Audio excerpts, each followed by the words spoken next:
আপনি আমি আমরা সবাই মারা যাব, আজ থেকে মারা যাই, 50 বছর পরে মারা যাই, কিয়ামত পর্যন্ত এই বাংলার জমিনটা কিন্তু থাকবে।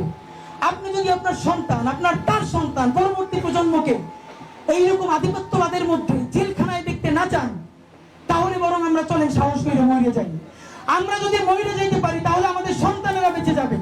আর আমরা যদি যে কোনো ভাবে দাসত্বের খড় নিয়ে বাঁচতে চাই তাহলে আমরা দাস হয়েই মরবো, কিন্তু আমাদের সন্তানরাও দাস হয়ে বেঁচে থাকবে। এটা কোনো জীবন না বন্ধু। সুতরাং সেই লড়াইয়ের প্রথম ফেজ যোগ্যতা অর্জন করতে হবে। চলেন আমরা আজকে থেকে নিজে নিজে ওয়াদা করি যে আমার এই লড়াইটাই এবার কাজ হলো কম ফেসবুক, কম ইউটিউব, বেশি বেশি পড়, বেশি বেশি পড়েন। আমরা ইংলিশে আমাদের বন্ধুদেরকে যদি বলি সিএনএন আল জাজিরা ব্রিফ করো, পারে না। যদি বলি আরবিতে ব্রিফ করো, পারে না। এই যে আমাদের বিরুদ্ধে কালচারাল ফ্যাসিস্টরা যে ন্যারেটিভ দেয়, চলো ডিবাঙ্ক করো কোথায়। সুতরাং আপনাদের প্রতি বিনীত অনুরোধ ভাইরা, চলেন আমরা নতুন বাংলাদেশ বিনির্মাণে আমরা নতুন করে পড়াশোনা, আর হ্যাঁ শুধু বই পড়া না, সিনেমা দেখা, দুনিয়া বোঝা, কিন্তু বাংলাদেশ প্রশ্নে নতুন করে ভাবতে শেখা।